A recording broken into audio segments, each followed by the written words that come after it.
Since the beginning of civilization, the world has been full of unknown things. Due to their existence, the balance of mankind's peaceful life has been upset. However, no matter how advanced our technology, no matter how great our scientific breakthroughs, there will always be anomalies that cannot be explained. We don't know where they come from, or what their purpose is. These questions plague mankind and affect our daily lives. It's because of this that we founded the SCP Foundation, an organization dedicated to containing anomalous items, individuals, and phenomena. The SCP Foundation is committed to maintaining the normalcy of the world so that people may live free of fear. While ordinary people live in the sunlight, we must fight anomalies in the shadows. We must prevent them from being exposed to the public so that people may live in a rational and ordinary world. We secure, we contain, we protect.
to work with the SCP Foundation for 30 days.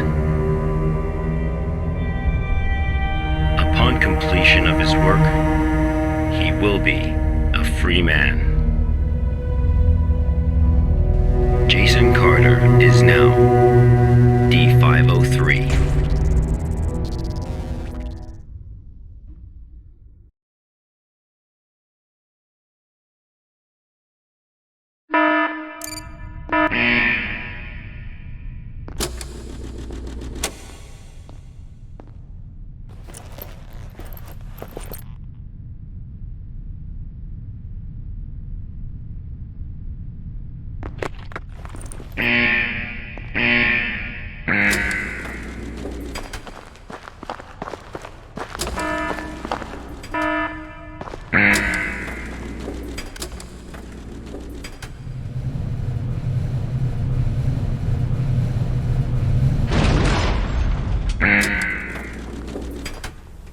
D503 was given no clear instruction of the task to be completed.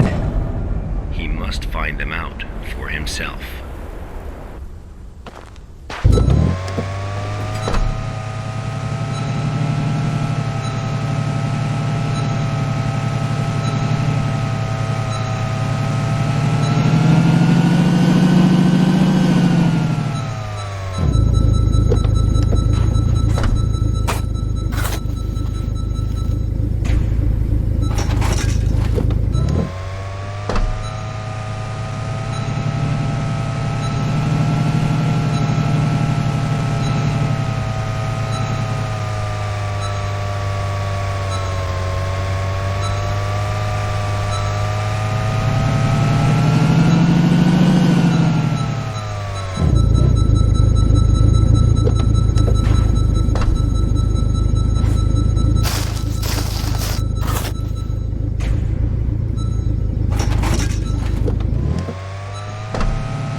This was D503's first day of work.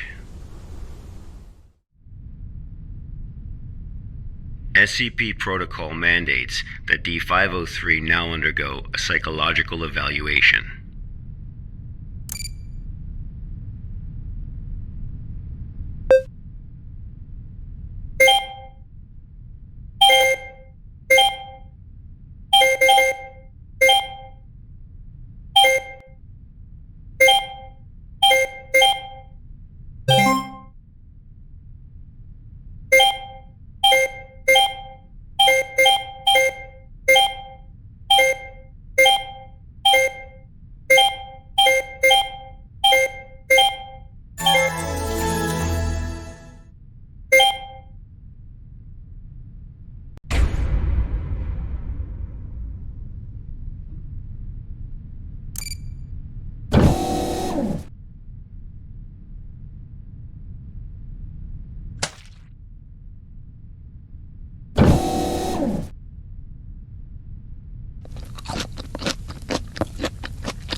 This was the first day D503 psychological data was collected.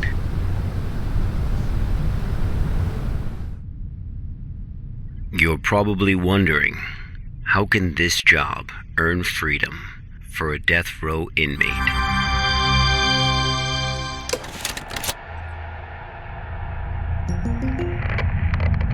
Good afternoon, everyone. I'm Dr. Raymond Ham from Site 83. Welcome to today's training conference. Today, I'm going to share with you a little project I've been working on called SCP-7457. The desert you saw just now is SCP-7457. D503 is a volunteer who we invited to help us learn more about this desert. Prior to the Foundation's involvement with SCP-7457, 329 people went missing in this area. As a precaution, we have introduced lockdown measures as we attempt to find the cause of these disappearances. As everyone here is new to the Foundation, it will be good for you to learn about SCP-7457. Let me explain how it works. Before we get started, are there any questions?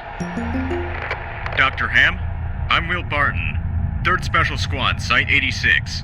Hello, Will. Before I came here, I thought I had a basic understanding of the Foundation. I've heard of these anomalies, but only in terms of human anomalies. I had no idea that SCP-7457 was a desert. How do we begin to make sense of this? That's a good question, Will. All the unexplained phenomena we are monitoring are being labeled anomalies. Human anomalies, regional anomalies, artifact anomalies, and various other phenomena beyond our control. The work of the Foundation is to isolate these anomalies and prevent the public from, shall we say, experiencing them? Okay, next question. Hello, Dr. Ham. I'm Mark Harris, a research intern from Site 27.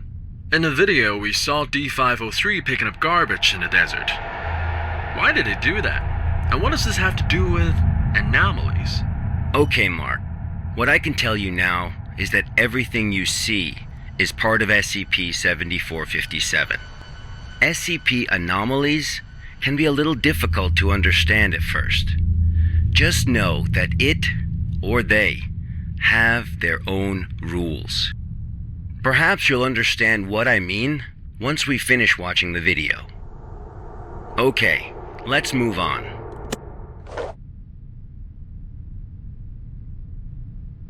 The first week was fairly normal. However, there was an interesting occurrence on the 8th day.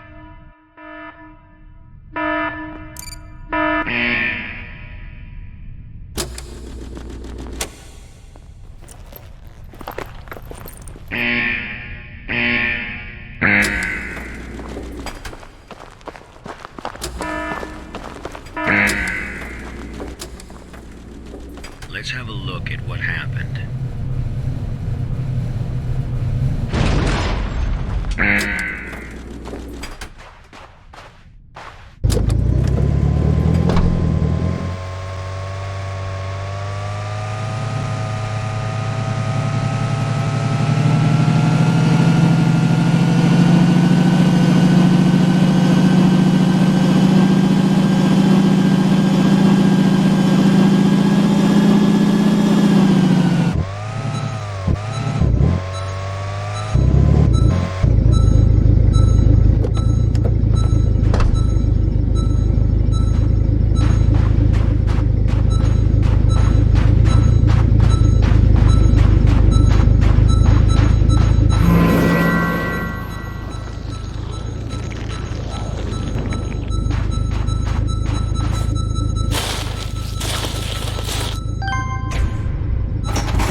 D503 had completed his task.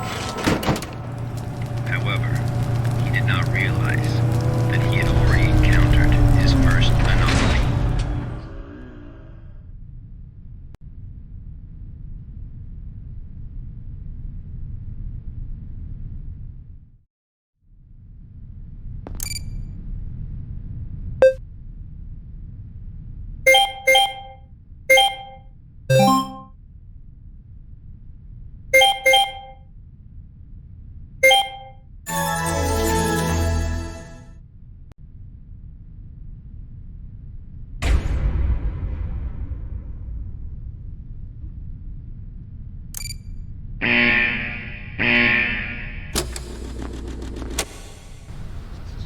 That night, D503's psychological data showed abnormal fluctuations.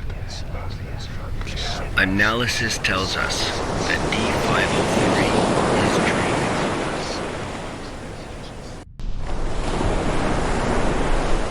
dreaming. Unfortunately, though, we have no way of knowing what he dreamed of that night.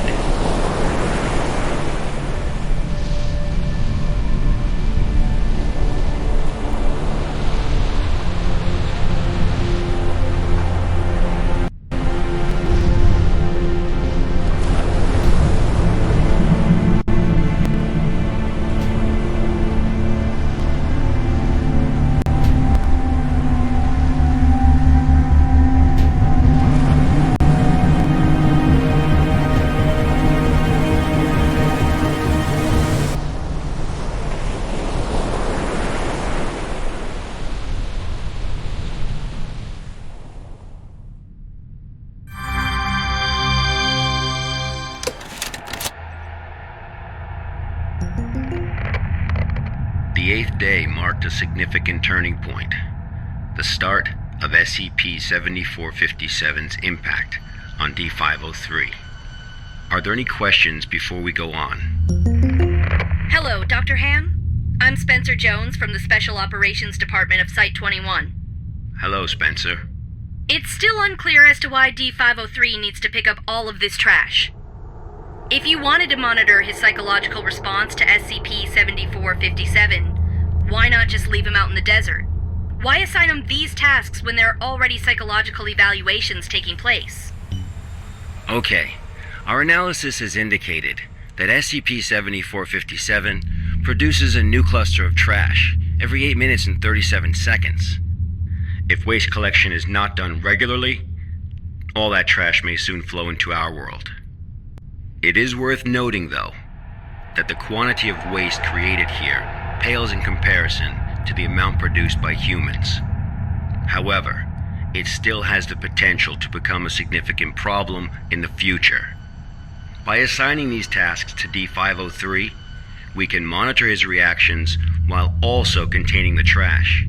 There is another reason, but we will get to that one later.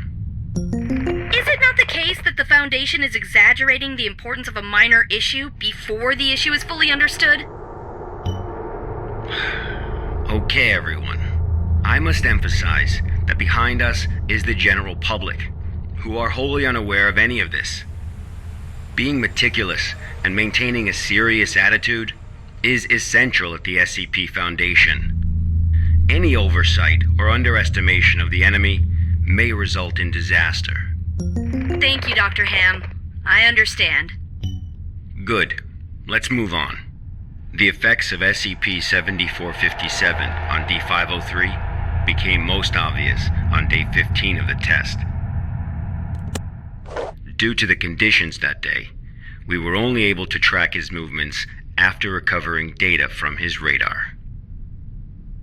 It was definitely a bad day, perhaps the worst, even for a death row inmate.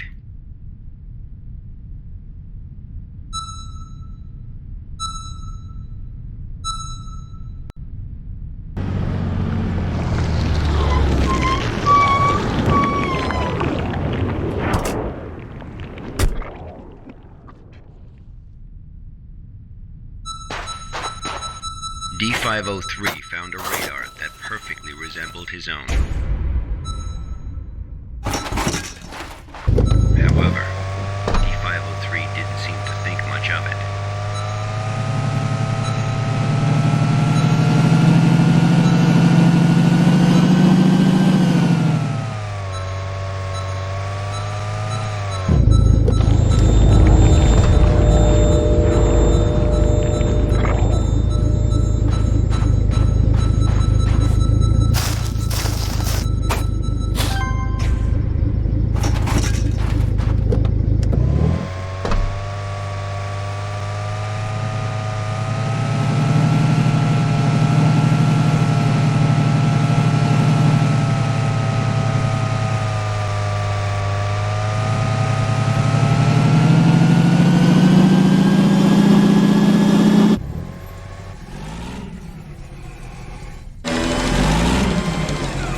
Persistent adverse physiological reactions proved to be a challenge for D503.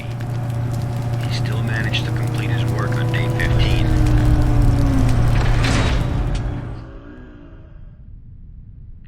But then he encountered an incident.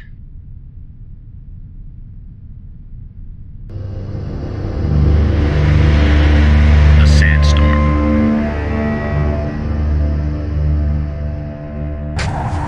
D503 walked in the sandstorm for a long time, but he couldn't seem to find his way back.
Experienced a call from an unknown voice.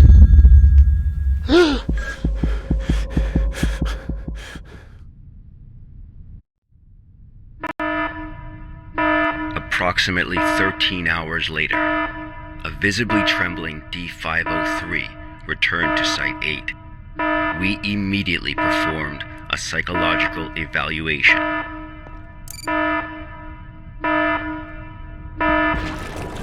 Major fluctuations can now be observed in D503's physiological data.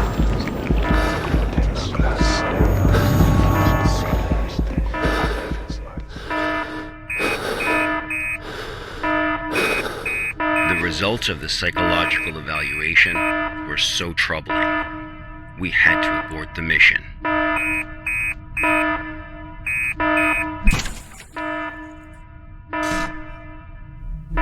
D503 was able to break away from the Foundation's control. He has seen the test results of other Level D personnel who were analyzed at SCP-7457. That's right, none of the Level D personnel at SCP-7457 have ever been able to leave this desert.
They don't realize that we humans form only a small part of this world.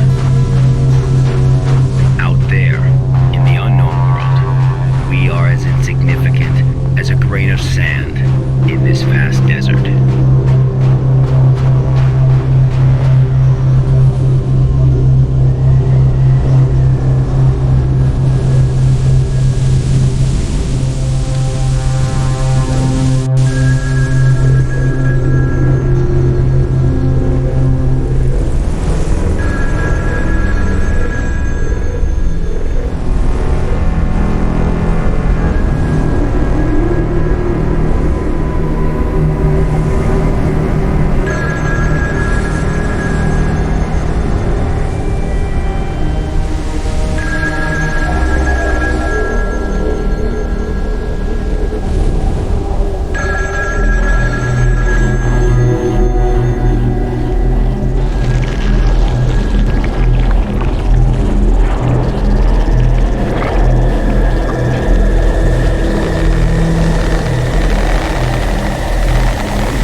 Instincts led him.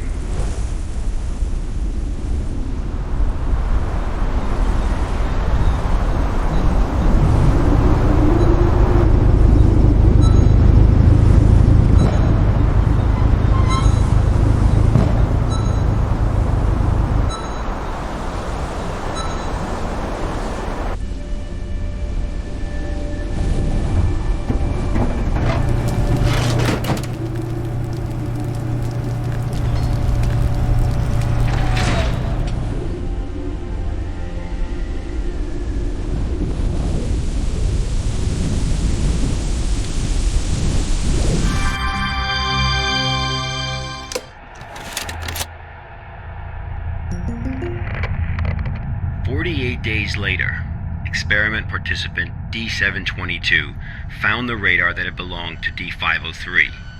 The radar was 31 miles away from the waste treatment facility. All the data we have came from this radar. People entering SCP-7457 will suffer varying degrees of psychological stress within an acute period. It manifests as a range of neurological and mental disorders, as well as severe and unexplained hallucinations. So far, not one participant has left the desert unscathed. The Foundation has tested 31 Level D personnel in an area spanning 2,267 square miles. Our testing continues. When you work for the Foundation, you will face various anomalies. Some can kill you, some may drive you crazy, and some will make you feel that living is worse than death. Let this be very clear. SCP-7457 is just a taste of what you will face in the future. Before joining the Foundation, you were all leaders in your respective fields and industries. Researchers, special forces, FBI agents, national security experts. Well, SCP does not care how smart you are, how accomplished you are. It doesn't matter to them how many doctorates and titles you have. You are no different from helpless ants when confronted with these anomalies. Remember this. It is the most important advice you will receive. Do not take risks. You will die.